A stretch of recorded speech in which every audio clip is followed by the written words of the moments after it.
নমস্কার, আশা করি সবাই ভালো আছেন।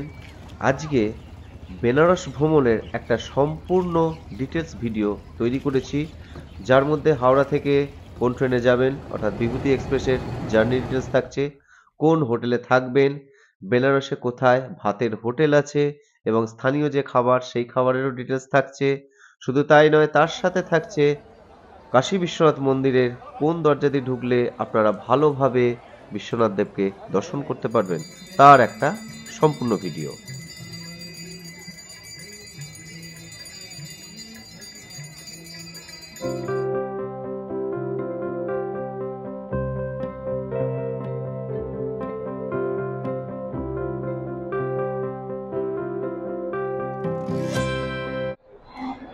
আজকে আবার বেরিয়ে পড়েছি একটা নতুন ডেস্টিনেশনে।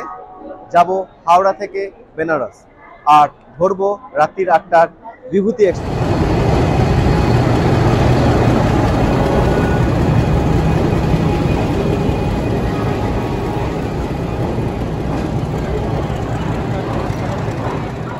আমাদের কোচ পড়েছে B3, আর আমাদের কপালটা একটু বেশি খারাপ, যার জন্য আমাদের RAC 47 হয়েছে। একটা সিটেই আমাদের দুজনকে যেতে হবে, এটা একটু কিন্তু খুব চাপের বিষয়বস্তু। আর এখানে তো বেডরোল দিয়েই দিয়েছে, কিন্তু RAC-তে তো দুটো সিটের জন্য তো বেডরোল দেবে না। তবু একবার রিকোয়েস্ট করে দেখবো যদি বেডরোলটা কনফার্ম করে। এই বিভূতি এক্সপ্রেসের কোচগুলোর একটা জিনিস আমি খুব ভালো করে লক্ষ্য করলাম, যেখানে হচ্ছে কিন্তু ব্যাগ ঝোলানোর জন্য কোনো হ্যাঙ্গার নেই, আর কোচগুলো রীতিমতো কিন্তু পুরনো, এবং সিটের যে কন্ডিশন বা যে টেবিলগুলো আছে, টেবিলগুলোর কিন্তু অবস্থা একদমই ভালো না। মানে IRCTC যাই হোক চালাচ্ছে, সেটাই হচ্ছে একটা বিশাল ব্যাপার। এমনকি জল রাখার পর্যন্ত যে রাখার জায়গা, সেটা পর্যন্ত এখানে আমি এখনো অবধি দেখতে পাইনি, বা বোতল রাখার যে জায়গা। তো আপনাদের যেটা বললাম যে জলের বোতল রাখার জায়গা, দেখুন এখানে জলের বোতল রাখার কোনো রকম কোনো জায়গা নেই, এমনকি ব্যাগকে হ্যাং করানোরও কোনো জায়গা নেই। আর সিটগুলোর কন্ডিশন দেখুন, পর্দাগুলো তো অতিরিক্ত ময়লা।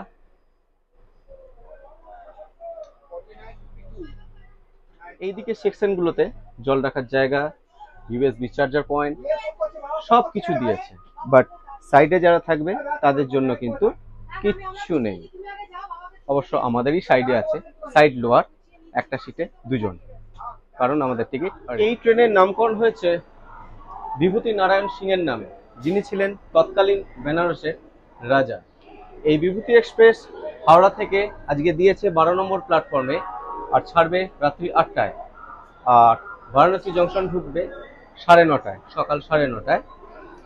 এই যাত্রাপথে টোটালে মোট 26টা স্টপেজ কিন্তু এই বিভূতি এক্সপ্রেস দেবে। এখন অবধি ট্রেনের টাইম তো ছাড়ার হয়নি। আর এই বিভূতি এক্সপ্রেসে সিট রিজার্ভের ব্যাপারে একটা কথা আমি বলবো, যতটা শীঘ্রই সম্ভব কিন্তু তাড়াতাড়ি টিকিটটা এই ট্রেনে কিন্তু অবশ্যই কেটে রাখবেন, কারণ এই ট্রেন কিন্তু ছাড়ছে 8টায় আর সকালে পৌঁছচ্ছে কিন্তু 9:30, মানে সব থেকে বেস্ট টাইমে কিন্তু ঢুকছে। আর সকাল 9:30টার মধ্যে তো বারাণসী জংশন ঢুকেই যাচ্ছে, কাজেই ফ্রেশ হয়ে কিন্তু আপনারা যে যার নিজের মতো ট্যুরে কিন্তু বেরিয়ে যেতে পারবেন। সেই জন্যই এই ট্রেনটা হচ্ছে কিন্তু সব থেকে ভালো ট্রেন বেনারস যাওয়ার জন্য। একদম পুরো 8টাতে কিন্তু দেখুন বিভূতি এক্সপ্রেস ছেড়ে দিয়েছে।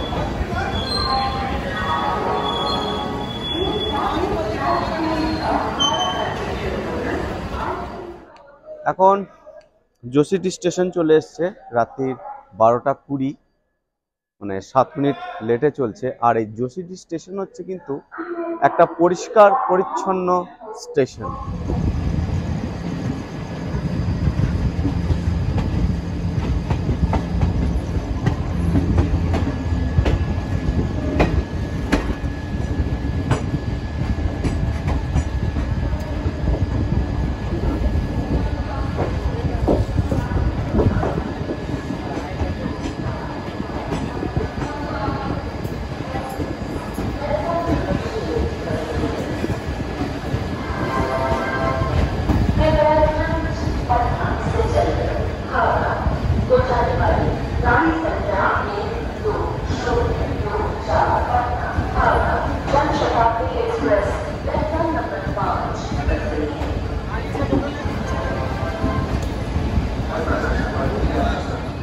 আমাদের ট্রেনটা পাটনাতে ঢুকলো পুরো 4:10 আর পুরো 10 মিনিটই লেট।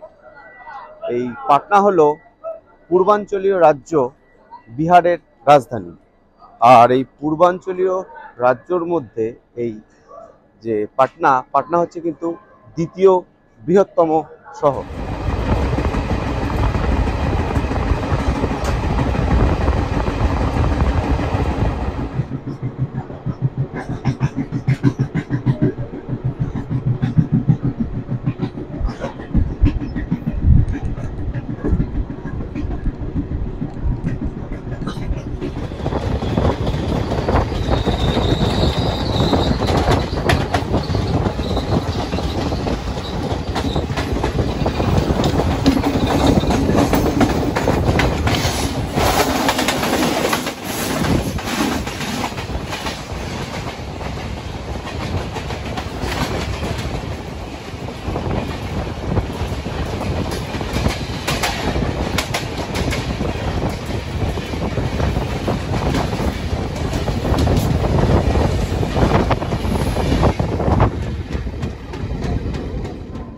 মোটামুটি রাইট টাইমেই দীনদয়াল উপাধ্যায় স্টেশনে ট্রেনটাকে ঢোকালো।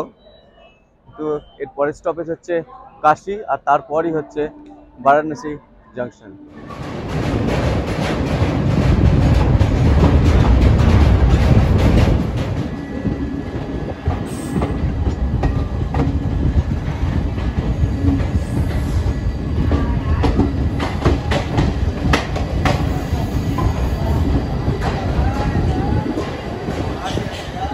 ফাইনালি 10:15 বাজে আমরা এখন বারাণসী জাংশনে নামলাম। মোটামুটি ট্রেনটা কিন্তু পুরো 40 থেকে 45 মিনিট কিন্তু পুরো লেট করিয়ে দিয়েছে। এইবার অটো ধরে বেরোচ্ছি। প্ল্যাটফর্মের বাইরে বেরিয়েই ওখান থেকে গাড়ি, অটো সব আপনারা পেয়ে যাবেন। যার যে হোটেল বুক করা থাকছে সেই হোটেলে চলে যাবেন। আর আমার এখানেও একটা দুটো হোটেলের অ্যাড্রেস আমি বলে দিয়েছি, সেখানেও কিন্তু আপনারা অটো ধরে চলে যেতে পারেন। আর চেষ্টা করবেন এই যে অটোর সাথে যাচ্ছেন বা গাড়ির সাথে যাচ্ছেন, এনাদেরকে দিয়েই সাইড ট্যুরটা করানো, তাহলে একটু পয়সাটা কম লাগে।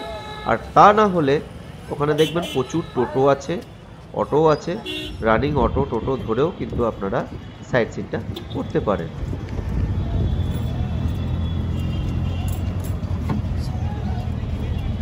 অটো, টোটো, গাড়ি যাই ধরুন না কেন, ওদের সাথে কিন্তু অবশ্যই বার্গেনিং কিন্তু করবেন, কারণ ওরা কিন্তু রেট অনেকটা বেশি বলে রাখে। সেই জন্যই বলছি বার্গেনিংটা করবেন। দরকার হলে অন্য টোটোয় বা অন্য অটোতে যাবেন, কিন্তু রেট কিন্তু কম হবে।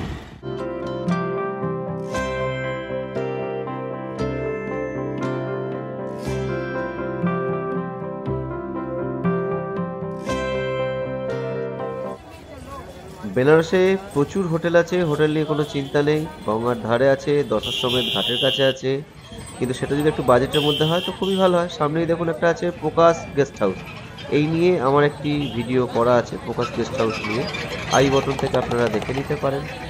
এরপর ঠিক তার উল্টো দিকেই আরেকটু গেলেই আপনারা দেখতে পারবেন ভেঙ্কটেশ্বরা লজ আছে, সেটার সম্পর্কেও আমার একটা ভিডিও চ্যানেলের মধ্যে দেওয়া আছে, পারলে দেখে নিতে পারেন।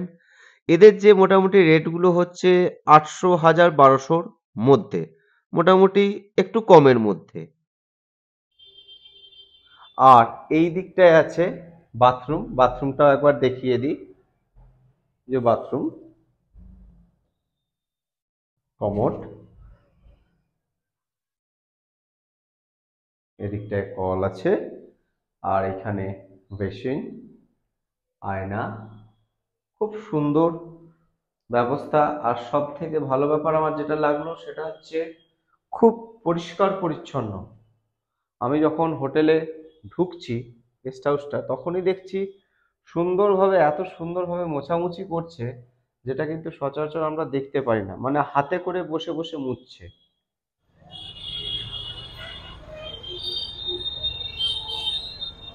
এই দিকে রাস্তাটা সোজা চলে যাচ্ছে গধুলিয়া চক, আর এই ঠিক সামনেই হচ্ছে শ্রী গৌরী কেদারেশ্বর মন্দির। এই রাস্তার দিকে কিন্তু আজকে আমরা ঢুকবো। আর এই দিকটায় দেখুন যাচ্ছে হরিশ্চন্দ্র ঘাটের দিকে। এই গৌরী কেদারেশ্বর মন্দিরের যে রাস্তাটা দেখছেন এই রাস্তা দিয়ে ঢুকবো, আর এই দিকেই আজকে দেখাবো যে আজকের ভাতের হোটেলটা। আর এই সামনেই দেখতে পাবেন দ্য ঘোষ রেস্টুরেন্ট। এই ঘোষবাবু এখানে আছেন। আর এই হচ্ছে আমাদের বাঙালি ভাতের হোটেলের একদম খাওয়ার আদর্শ জায়গা। কাকু আর কাকিমা আছেন, আমি ভেতরে গিয়ে সব দেখাচ্ছি। এখানে আপনারা একদম বাড়ির মতো ভালো কোয়ালিটির খাবার খেতে পারবেন। এর সাথে আমরা একটা মাছ অর্ডার করেছি, সর্ষে বাটা মাছ। এই এক্সট্রা মাছ যদি না হয় তাহলে কিন্তু আপনাদের 50 টাকা লাগবে। আর মাছ হচ্ছে 50 টাকা, ডিম হচ্ছে 20 টাকা। মাছের পিসটা দেখুন, মাছের পিসটাও কিন্তু যথেষ্টই বড় এবং মোটা।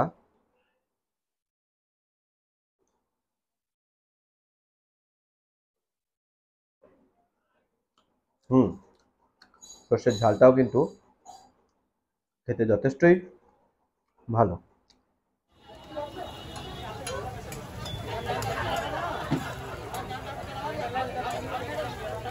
বাঙালি ভাতের হোটেল তো দেখলেন, যাদের ভাত খাওয়া পছন্দ না তারা এখানে বিভিন্ন রকম চাট খেয়ে নিতে পারেন।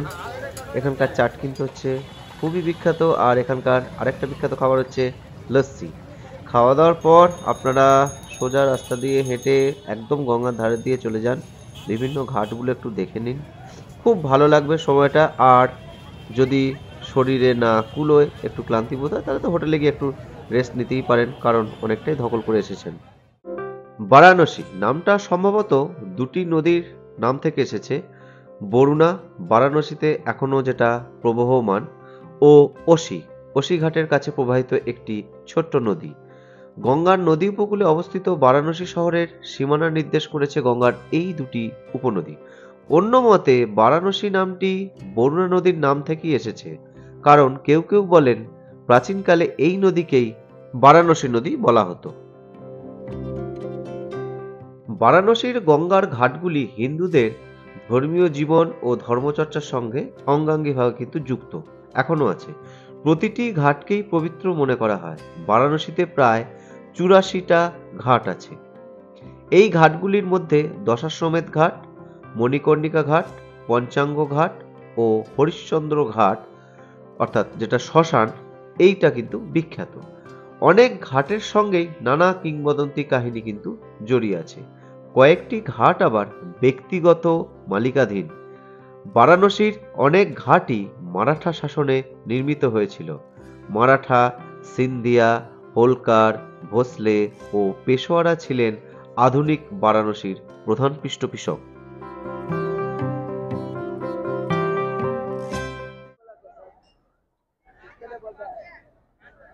এরপর বলি, গঙ্গা বক্ষে কিন্তু আপনারা নৌকো বা বোট নিয়ে কিন্তু ঘুরে বেড়াতে পারেন। এর জন্য ওরা 500 টাকা, 600 টাকা, 1000 টাকা অবধি কিন্তু ধার্য করে। তবে আপনারা যখনই উঠবেন, ওঠার আগে কিন্তু অবশ্যই রেট করে উঠবেন। আমরা দুজনে কিন্তু ঘুরেছিলাম মোট 300 টাকায়। একদম হরিশ্চন্দ্র ঘাট থেকে নিয়ে গিয়ে মণিকর্ণিকা ঘাটের অবধি ঘুরিয়ে আবার হরিশ্চন্দ্র ঘাটে কিন্তু ছেড়ে দিয়েছিলেন। দশাশ্বমেধ ঘাট বারাণসীর প্রধান ঘাট। এটি সম্ভবত বারাণসীর প্রাচীনতম ঘাট। এই ঘাটটি কাশী বিশ্বনাথ মন্দিরের কাছে অবস্থিত। হিন্দু বিশ্বাস অনুসারে ব্রহ্মা শিবকে স্বাগত জানাবার জন্য এই ঘাট তৈরি করেছিলেন এবং এখানে 10টি অশ্বমেধ যজ্ঞের আয়োজন করেছিলেন।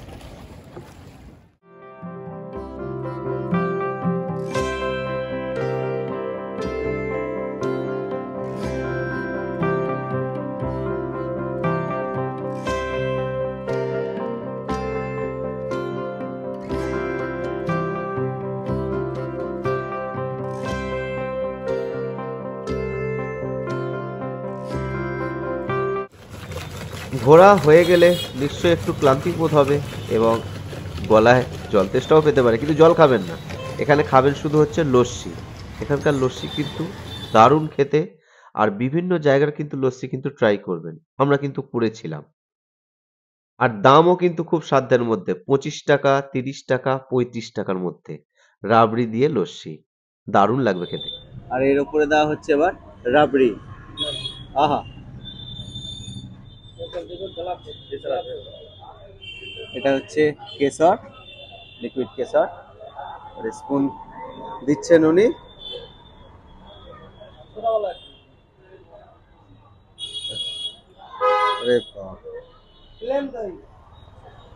আমরা এখন যাচ্ছি কাশি চাট ভান্ডারে চাট খেতে। আর এই হচ্ছে কাশি চাট ভান্ডার। আর এই রাস্তা দিয়ে সোজা চলে গেলেই কিন্তু বিশ্বনাথ মন্দির। তো চলুন আমরা এই চাট ভান্ডারে যেভাবে সামনে চাটগুলো নামিয়ে দিয়ে গেল, দেখে মনে হলো যেন সবগুলোই আমরা অর্ডার করেছি, আমরাই খাবো। তারপরে দেখলাম না, মাত্র দুটো এর মধ্যে থেকে আমাদের। আমাদের পানিপুরি দিয়ে গেছে। পানিপুরি হচ্ছে 30 টাকা প্লেট। আছে 1টা 2টো 3টে 4টে 5টা 6টা। খাকে দেখো, খেয়ে দেখো এরকম খেতে কিরকম খেতে। ঝাল নেই, আর এটার মধ্যে তেঁতুল অ্যাসাচ নেই। পুদিনার ফ্লেভার, পুদিনা ধনেপাতার ফ্লেভারটা ভীষণ জলটায়। আর বাদ বাকি আলুর পুরটা খুব বেসিক, লাইক কোনো আমাদের যেখানে কলকাতার ফুচকার সাথে মানে কম্প্যারিজনই হয় না, ভীষণ মানে basic। বুঝতে পারছেন, ফুচকা অ্যাকচুয়ালি যার মধ্যে কোনো ঝাল নেই, অথচ এখানকার লোক এটাই নামের জন্য কিন্তু খাচ্ছে। আর আলুর যে স্টাফটা যেটা আছে, ভেতর যে মশলাটা, সেটাও একদমই নর্মাল বেসিক। তেঁতুলের তো তেঁতুল ছাড়া জল হয় না, সেটা আমি হয়তো জানতাম না। এখানে পুদিনা, কিন্তু জলেরও বলছে কোনো টেস্ট নেই, একদম টেস্টলেস। আর এই দিয়ে গেছে মিক্স চাট। মিক্স চাট হচ্ছে 50 টাকা করে। দেখি খাওয়া দাওয়া হয়ে গেলে এবার সোজা চলে যান দশাশ্বমেধ ঘাটের কাছে। এখানে একটা কথা বলে রাখি, আপনারা কিন্তু একটু তাড়াতাড়ি যাবেন, 5টা 5:30টার মধ্যে কিন্তু ঢুকে পড়বেন, নইলে কিন্তু দাঁড়ানোর জায়গা পাবেন না। আমাদের দেরি হয়ে গেছিল, আমরা কিন্তু খুব কষ্ট করে কিন্তু আরতি দেখেছিলাম। এখানেই কিন্তু বিখ্যাত গঙ্গার আরতি হয়।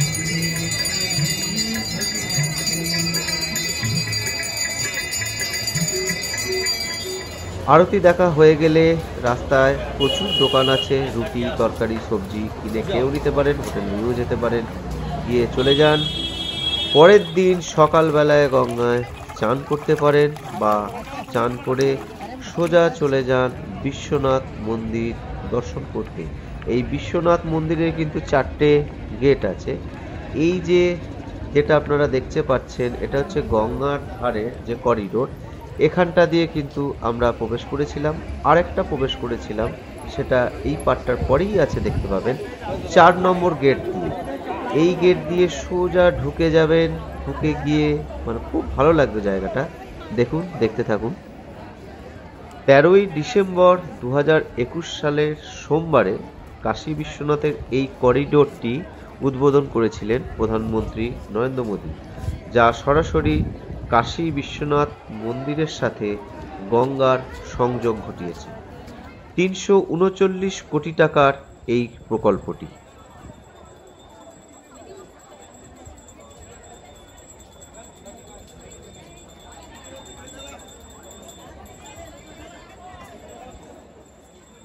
সামনেই দেখতে পাচ্ছেন ভারত মাতার একটি সুন্দর ভাস্কর্য তৈরি করা হয়েছে, আর তার পেছনেই হচ্ছে কিন্তু প্রচুর পরিমাণ ভক্তগণের লাইন।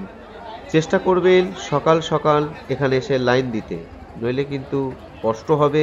আর বেলা বাড়ার সাথে সাথে কিন্তু রোদের তেজ বাজলে কিন্তু খুবই কষ্ট লাগবে, গরম লাগবে। আর এখানে কিন্তু প্রচুর ভিড় হচ্ছে। এর ভেতরে আর ক্যামেরা অ্যালাউ করে না। দেখুন বিশ্বনাথ মন্দিরের চূড়াটা, যতটা পারলাম একটু জুম করে আপনাদের জন্য দেখিয়ে দিলাম। বাইরে কিন্তু যত বেলা বাড়ছে তত কিন্তু ভিড়ও বাড়ছে।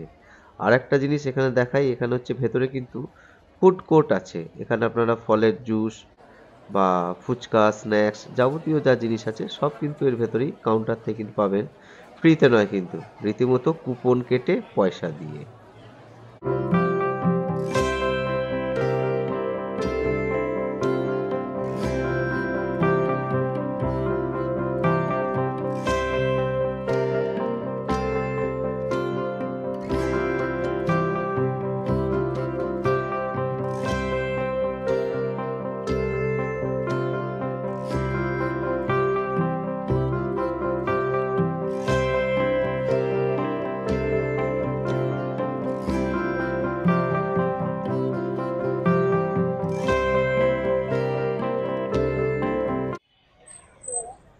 এই সামনের যে রাস্তাটা যাচ্ছে এটা হচ্ছে গদুলিয়া চক, আর ঠিক উল্টো দিকের এই যে রাস্তাটা ঢুকছে এটা হচ্ছে বিশ্বনাথ মন্দিরে ঢোকার 4 নম্বর গেট। অর্থাৎ 4 নম্বর গেট দিয়ে আমরা এখন ভেতরে ঢুকবো।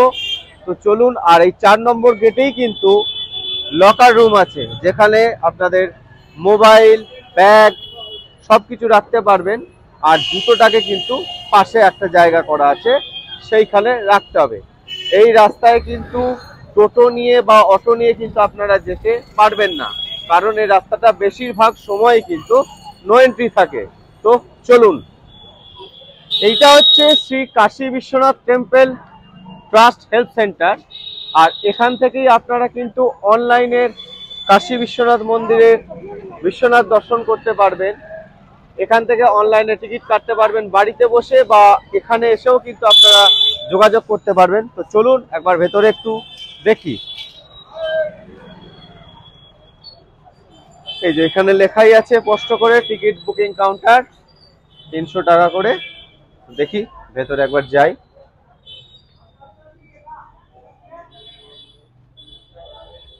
টোটাল বুকিং কাউন্টার, এখান থেকে আপনারা অনলাইনে টিকিট বুক করতে পারবেন। এইখান থেকে তো অনলাইনে 300 টাকার টিকিট আপনারা বুক করতে পারেন, বা এখানে এসেও বুক করতে পারেন। আর 450 টাকারও টিকিট আছে, সেটা একদম ভেতরে গিয়ে পুজো দেওয়ার বন্দোবস্ত থাকছে। আর এর ভেতরেই কিন্তু আপনারা প্রসাদও পেতে পারেন, যেটা দেখালাম। আর এই সাইডেই আছে কিন্তু লকার রুম, এখানে কিন্তু আপনার এই লকারে এসে ফোন, মানে ব্যাগ সবকিছু রাখতে পারবেন, কিন্তু টাকা পয়সা কিন্তু নিজের কাছে রাখতে হবে।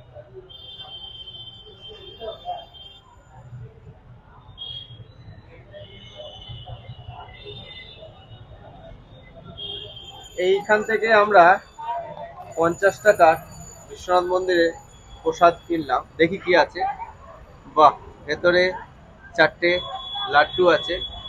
এটা হচ্ছে কি বলবো, 100 গ্রামের দাম হচ্ছে 50 টাকা, আর 200 গ্রামের দাম হচ্ছে 100 টাকা।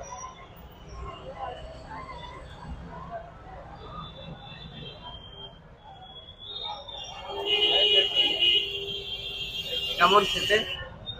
ভালো খেতে, চিনি মানে চিনির দানাটা খুব বেশি। চিনির দানাটা একটুখানি বেশি, দানার দিয়ে এটা করা হয়ে থাকে।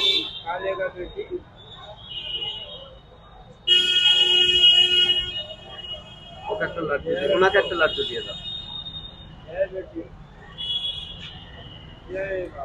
জয় বাবা।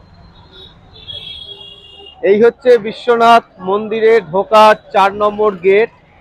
এই সময় সন্ধ্যেবেলাটা একটু কিন্তু ভিড় বেশি থাকে, একটু পর থেকে কিন্তু ভিড়টা মোটামুটি কম হবে। তার কারণ 6টা থেকে আরতি শুরু হয় গঙ্গার দশাশ্বমেধ ঘাটে, সেই সময় কিন্তু সব ভিড়টা কিন্তু ওইখানে থাকে।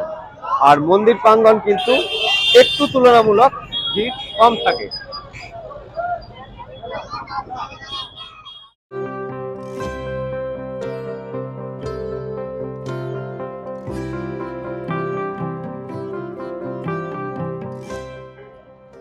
জয় শম্ভু। 4 নম্বর গেট দিয়ে প্রবেশের পথ, আর এইটা দিয়েও গেলে কিন্তু একদম মন্দিরে ঢোকা যাবে। বলেছিলাম দুটো দিকের রাস্তা দেখাবো, একটা হচ্ছে গঙ্গার ঘাটের দিকে, আর একটা হচ্ছে মেন রাস্তা দিয়ে যেটা ঢুকছে 4 নম্বর গেট দিয়ে, সেটা হচ্ছে এইটা। আর এইখান দিয়ে সোজা ঢুকে গিয়েই বাঁ দিকেই হচ্ছে কিন্তু একদম লকার রুম, যেখানে আপনাদের ফোন, ব্যাগ, যাবতীয় যা জিনিসপত্র রাখতে পারবেন, কিন্তু টাকা পয়সা কিছু রাখবেন না।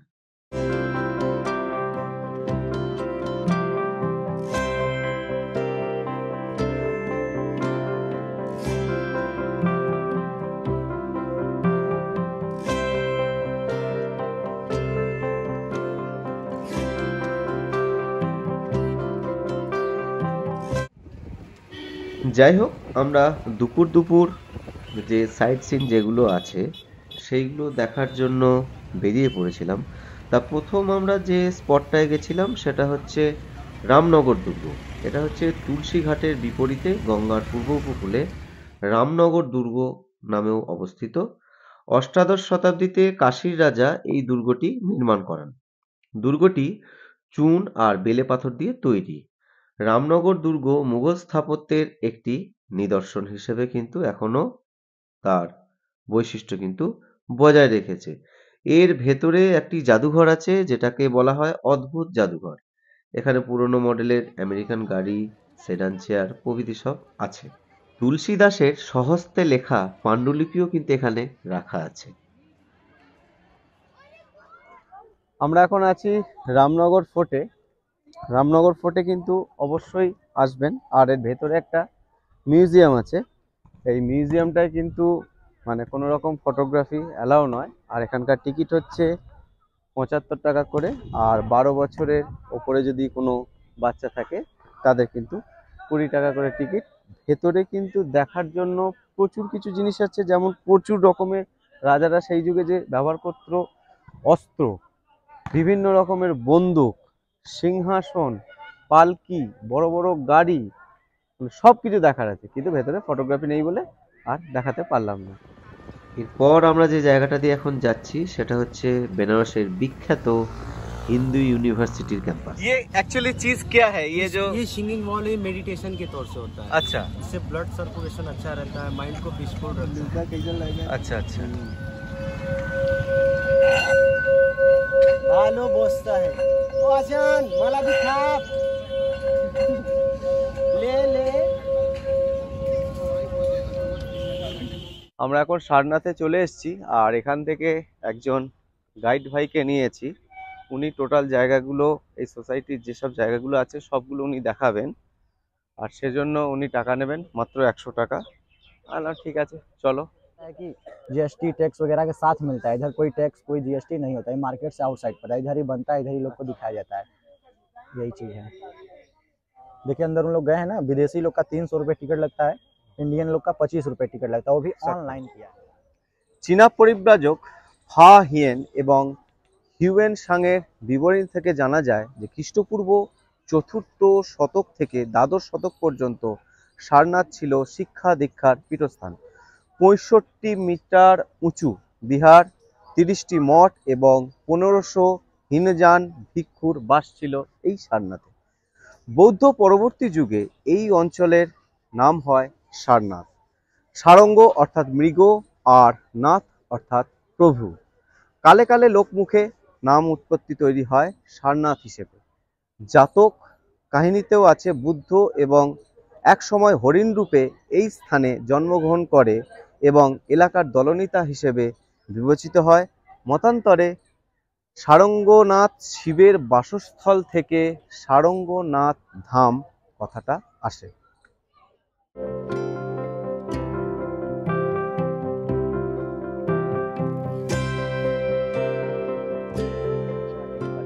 इसको जापान, ये है जैपनीज पैगोडा टेम्पल। इसको जापान वालों ने 1992 में बनवाया और इस टेम्पल के अंदर में गौतम बुद्धा जी का लेटा हुआ स्टैचू है, स्लीपिंग बुद्धा, जिससे इनका निर्माण हुआ कुशीनगर में। उसी आकार में स्टैचू है इनका, पूरा चंदन का लकड़ी। और गौतम बुद्धा जी में 3 महापुरुषों का लक्षण भी देखने को मिलता है। पहला उनका कान कंधे से टच होता है, हाथ घुटने से थोड़ा नीचे होता है, हाथ पैर में चक्र बनाए गए, भगवान विष्णु के अवतार भी माने जाते थे। और एक छोटा सा बोर्ड पे यहाँ पे लिखा हुआ है नाम ओम न्यो हो रिंगे। ये मंत्र होता है, शाम को जब पूजा होता है तो उसी मंत्र का जाप करके लोग यहाँ पूजा करते हैं। और टेम्पल के अंदर में सामने में 5 मूर्ति है, वो भी गौतम बुद्धा जी का है, वो लाल चंदन का बनाया हुआ है। और टेम्पल के अंदर ऊपर में गोल्डन झूमर है, वो भी आपका चंदन का लकड़ी का है, गोल्ड पॉलिश करके बनाया गया है।